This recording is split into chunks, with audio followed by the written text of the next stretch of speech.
वाङ्मय में कहा गया है, ना पुट्ठो वागरे किंचि पुट्ठो वा ना लियं वए, को हम असत्यम कुब्यज्जा धारिज्जा पियमप्पियम। शास्त्र में इस श्लोक में 4 बातें बताई गई हैं। पहली बात वाणी संयम के संदर्भ में है और दूसरी बात भी वाणी के संदर्भ में है। तीसरी का संबंध भी वाणी से है। आदमी बिना पूछे बिना मतलब नहीं बोले। बोलना हमारे जीवन का एक व्यवहार का अंग भी है, परंतु कब बोलना, कब नहीं बोलना, कितना बोलना, कैसे बोलना, क्या बोलना, क्या नहीं बोलना, ये ऐसे कुछ प्रश्न हैं जिन पर ध्यान देने से हमारी वाणी अच्छी हो सकती है। आदमी बोलता है पर परिमित भाषी रहे, यानी ज़्यादा फालतू अनावश्यक बोलने से बचे। तो मित भाषिता परिमित भाषिता एक जीवन का गुण है और ऐसा होने से आदमी की भाषा अच्छी बन सकती है। दूसरी बात है जो शास्त्र में बताई गई कि बोले तो झूठ नहीं बोले। हालांकि गृहस्थों के लिए कुछ कठिन हो सकता है कि झूठ नहीं बोले। कभी कभी आदमी झूठ भी बोल सकता है। साधु के तो नियम होता है कि जीवन भर के लिए झूठ बोलने से बचना। किसी भी विषय में कि साधु झूठ नहीं बोले। हमारे ये 7 साध्वियाँ हैं जो 1 सप्ताह पहले इनको साध्वी दीक्षा दी थी। अभी जैन विश्व भारती लाडनों में 24 जनवरी को इनको साध्वी की दीक्षा दी थी। और आज ये वो मानो अभी पहली क्लास में हैं, अब इनका थोड़ा सा प्रमोशन कर दें। प्रमोशन और दूसरी अगली श्रेणी में इनको आना है, यानी थोड़ा विस्तार से साधु जीवन के प्रत्याख्यान कराने हैं। तो वो सामान्यतया 1 सप्ताह के बाद जो मूल दीक्षा होती है, उसके बाद 1 सप्ताह के बाद या 4 महीनों के बाद या 6 महीनों के बाद वो दूसरी दीक्षा और होती है। इसको हम आम भाषा में बड़ी दीक्षा कहते हैं और सिद्धांत की भाषा में छेदोपस्थापनीय चारित्र कहते हैं। पहला चारित्र सामायिक चारित्र होता है और दूसरा छेदोपस्थापनीय चारित्र होता है। तो साधु के 5 महाव्रत होते हैं। पहला सर्व प्राणातिपात विरमण, दूसरा सर्व मृषावाद विरमण, तीसरा सर्व अदत्ता दान विरमण, चौथा सर्व मैथुन विरमण, 5वां सर्व परिग्रह विरमण। संक्षेप में अहिंसा, सत्य, अचौर्य, ब्रह्मचर्य, अपरिग्रह। तो ये 5 महाव्रत कहलाते हैं। गृहस्थ लोग जो गृहवासी हैं उनके लिए अनुव्रत की बात है। अनु यानी छोटा, व्रत यानी नियम। छोटे छोटे नियम गृहस्थों के लिए होते हैं, साधु के लिए महा यानी बड़े, व्रत यानी नियम, बड़े बड़े नियम होते हैं। तो ये 5 महाव्रत हैं, वे 5 बड़े नियम हैं। तो पहला नियम है कि सर्व प्राणातिपात विरमण यानी अहिंसा, जीव हिंसा का परित्याग करना। जीव हिंसा नहीं होनी चाहिए।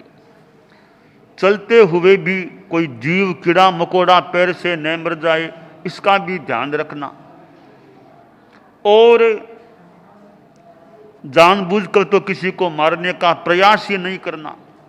यहाँ तक है कि ये वनस्पति का, ये पेड़ पौधे, हरियाली, अनाज, ऐसी चीजें हैं, इनको भी नहीं छूना। जो सचित कहलाते हैं, यानी जो सजीव होते हैं, यह सिद्धांत की पेड़ पौधों में भी जीव होता है। तो जैसे फूल हैं, हम साधुओं की विधि है फूल को भी छूना नहीं। लोग तो आते हैं स्वागत सम्मान में फूल अर्पित करने के लिए, तो हमारा नियम है फूल को छुओ मत, क्योंकि फूल में भी सजीवता, चैतन्य हो सकता है, तो छूने से उसको तकलीफ पड़ सकती है, हिंसा हो सकती है।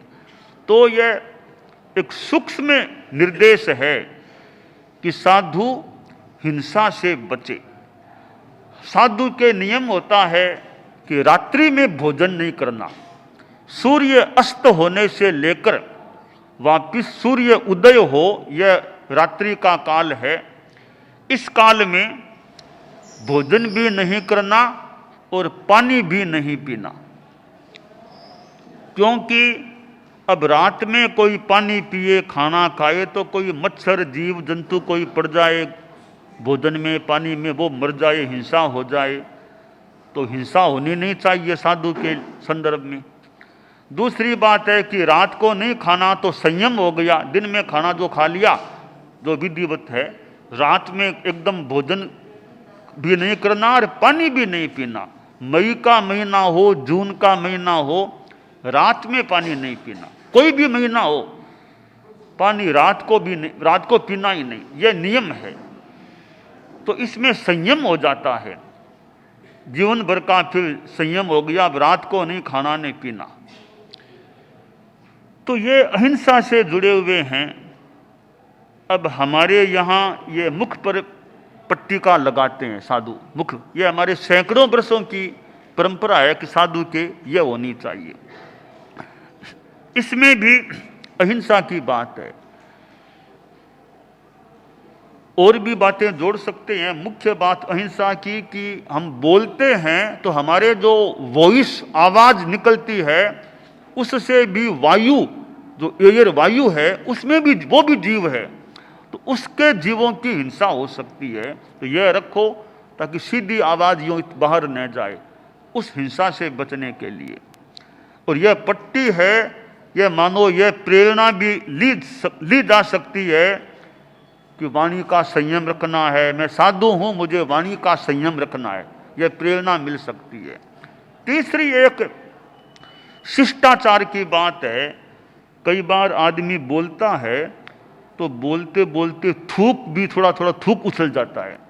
तो किसी से बात करें, उसमें थूक उछल जाए तो थोड़ी एक शिष्टता में कमी रह सकती है।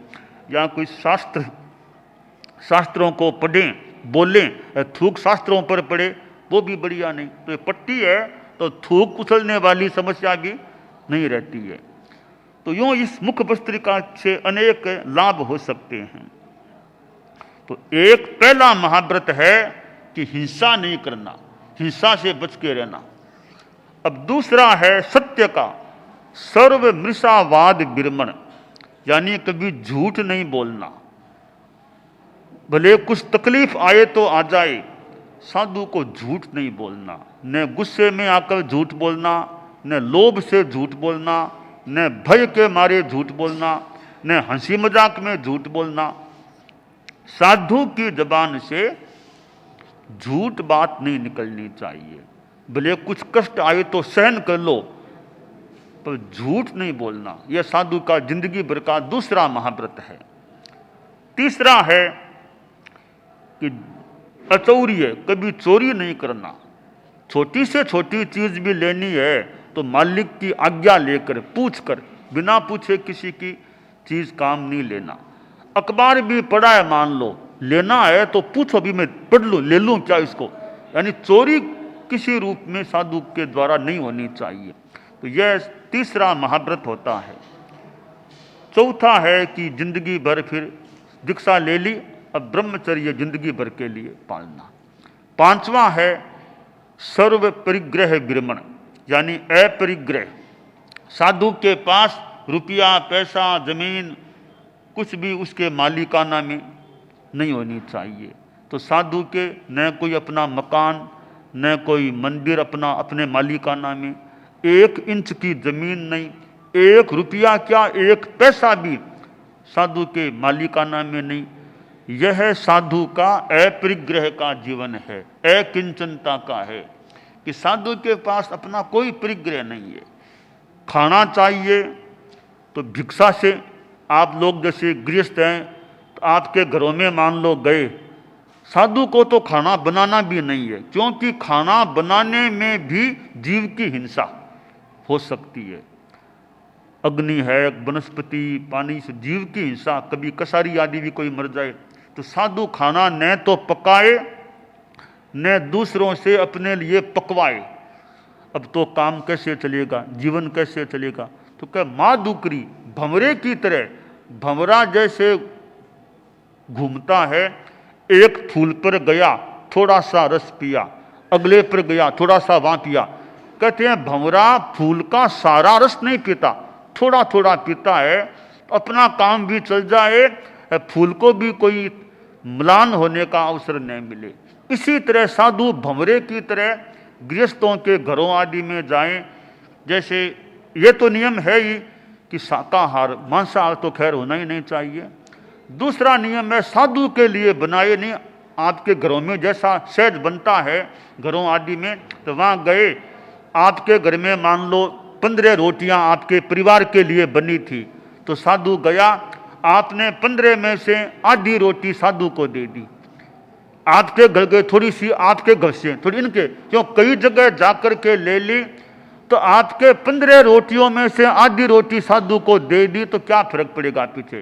क्यों थोड़ा थोड़ा लेकर साधु के तो अपना भोजन का काम हो जाएगा, आपके विशेष कोई फर्क नहीं पड़ा। तो साधु के लिए एक्स्ट्रा जीव की हिंसा नहीं करनी पड़ी, जो सहज में हुआ था उसी में से साधु ने ले लिया। यह भिक्षा की हमारी नियम या विधि व्यवस्था है। तो ये जो है कि आकिंचन्य है, साधु के पास अपना कुछ है नहीं। कोई सोच सकता है कि ये मांग मांग खाना कौन सी बढ़िया बात है, मांग कर क्यों खाए आदमी, खुद परिश्रम करे, कमाए, खाए, यह तो ठीक है। मांग मांग कर खाना और हाथ फैलाना यह कोई बढ़िया बात थोड़ी है। एक दृष्टि से देखें तो चिंतन ठीक है, आदमी मांगे क्यों, अपना पुरुषार्थ करे, श्रम करे, कमाई करे, फिर खाना खाए। एक चिंतन तो ठीक हो सकता है। दूसरी बात यह है कि यह बात गृहस्थों के लिए तो ठीक है भी कि मांग कर क्यों खाए, तो साधु के लिए मांगना बुरी बात नहीं है, क्योंकि वो त्यागी है, वो सन्यासी है, उसने त्याग कर दिया, अपनी संपत्ति छोड़ दी, मकान छोड़ दिया, परिवार छोड़ दिया, उसके पास तो कुछ है नहीं। तो साधु मांगे या भिक्षा करे वो कोई बुरी बात नहीं, साधु को अधिकार है कि वो भिक्षा कर सकता है। तो ये त्याग संयम है, इसलिए साधु को भिक्षा के द्वारा प्राप्त करना होता है। अपने पास उसके कुछ भी नहीं होता है। रात में कोई चीज नहीं रखना, दिन में खाना लाया खा लिया, कल के लिए संग्रह नहीं करना, आज का आज खा लो, कल ये पड़ा है मेरे पास कल खाऊंगा, ऐसा नहीं, कल की चिंता नहीं करना, आज का काम आज संपन्न है, तो संग्रह नहीं करना कल के लिए, ये भी एक विधि है। यूं ये अपरिग्रह का नियम है। तो ये 5 महाव्रत हैं, वो जो अभी आगे बताए नियम दिलाए जाने वाले हैं, जिंदगी भर उनका पालन करना तुम साध्वियों का धर्म है कि 5 महाव्रतों का पालन हो। कहीं कोई गलती हो जाती है, दोष लग जाता है, तो उसका प्रायश्चित करना वो भावना रखनी चाहिए। साधु है तो अहिंसा का व्रत है, तो ये कार जीप इनमें साधु को यात्रा नहीं करना, यह विधि है। क्योंकि कार आदि में बैठते हैं तो जीव हिंसा हो सकती है। जैसे कार में आप लोग कार आदि से यात्रा करते हैं, मान लो गृहस्थ लोग हैं, अब कार में तो कोई कुत्ता कभी कोई बीच में आ जाए, कभी कोई मर जाए, सांप मर जाए, बिल्ली मर जाए, कीड़े मकोड़े तो कितने मरते हैं कहना ही कठिन है। तो जीव की हिंसा कार आदि की यात्रा में हो सकती है। तो गृहस्थ तो मान लो ठीक है, गृहवासी है, पर साधु है कि उसके कारण से यो कार के द्वारा कार में यात्रा करेगा तो जीव मर सकते हैं। साधु का नियम अहिंसा का है। उस अहिंसा को पालने के लिए कि साधु कार जीप इनसे यात्रा न करे। कदाचित करनी पड़ जाए, कोई दुर्घटना हो गई या कोई तकलीफ है, बीमारी है, और कोई विशेष कोई स्थिति है, कार में यात्रा करनी पड़ जाए तो हमारे फिर प्रायश्चित यानी वो पनिशमेंट जैसा है वो साधु को लेना चाहिए, लेना होता है। यानी जीव हिंसा न हो। तो फिर क्या करें कि पैदल चलो, पद यात्रा करो। पद यात्रा करेंगे तो कीड़े मकोड़े मरेंगे, तो देख देख के चलो, जमीन को देखो, शरीर प्रमाण भूमि को आगे देखते रहो। कोई कीड़ा मकोड़ा है तो पैर को इस तरह रखने की चेष्टा करो कि कीड़ा मकोड़ा न मरे, ऐसा प्रयास रखो। तो देख देख कर चलना, यह ईर्या समिति का नियम है। तो चलना होता है देख देख कर चलना कि जीव हिंसा न हो जाए। तो यह जो हमारे साधुओं का आचार है। और हमारा जो जैन धर्म, हम लोग जैन धर्म के हैं, जैन धर्म में दो प्रकार के हमारे साधु होते हैं, एक दिगंबर, दूसरे श्वेतांबर। तो दिगंबर जो मुनि हमारे हैं वो कपड़ा नहीं पहनते हैं, वो निर्वस्त्र रहते हैं। दूसरे हैं श्वेतांबर, तो हम लोग श्वेतांबर हैं। श्वेत यानी सफेद, अंबर यानी कपड़ा।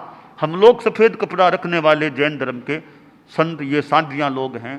तो सफेद कपड़ा, ये लाल पीला वो कपड़ा पहनना आमतौर से हमारे ये जैसे सफेद होनी चाहिए, पीली काली वो नहीं पहननी चाहिए सामान्यतया। तो ये हमारे साधुओं के नियम हैं। भगवान महावीर 24 में तीर्थंकर हुए और भगवान ऋषभ पहले तीर्थंकर, हमारे 24 तीर्थंकर बताए गए हैं। भगवान महावीर अंतिम हुए इस समय के, पहले भगवान ऋषभ हुए थे, बीच में 22 और हो गई।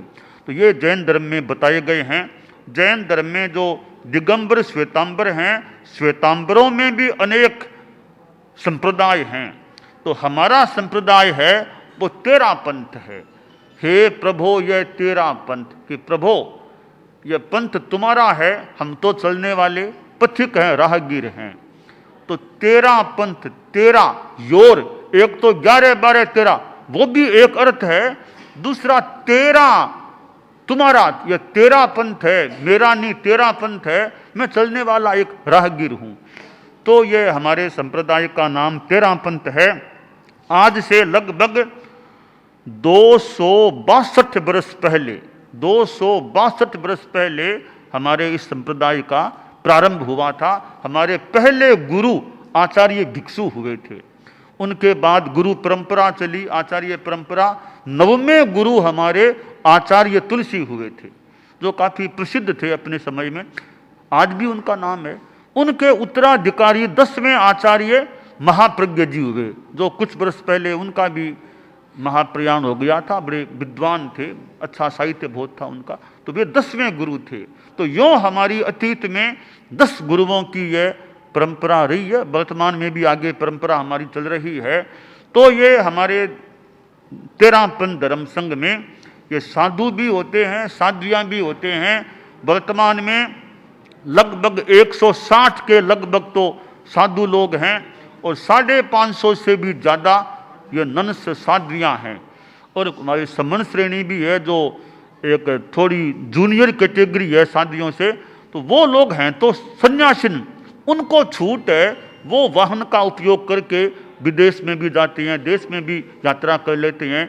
हम लोग तो वैसे मूलतः आमतौर से पद यात्रा या कोई व्हील चेयर जैसा हमारा साधन है, उससे भी कई साधु साधियाँ यात्रा कर लेते हैं। पर वे समणियाँ होती है, वे प्लेन ट्रेन ऐसे कार वे यात्रा करके, जैसे हमारी विधि है, अमेरिका लंदन और भी भारत में कई जगह, नेपाल इधर जाते हैं और अपना धर्म का प्रचार वो काम करते हैं। हम लोग अभी ये अहिंसा यात्रा कर रहे हैं और आज इस यात्रा में सुजानगढ़ में आना हुआ है। लंबे अरसे के बाद इधर आना, यहाँ आना हुआ है। तो हमारे गुरुदेव आचार्य महाप्रज्ञ जी जो थे, उनको आचार्य पद की उनकी घोषणा गुरुदेव तुलसी ने सुजानगढ़ में ही की थी कि यानी नई बात उन्होंने ये की। आमतौर से तो एक आचार्य के देहावसान के बाद नया आचार्य बनता है, यह सामान्य विधि है। एक आचार्य के बाद, देहावसान के बाद दूसरा नया आचार्य बनता है।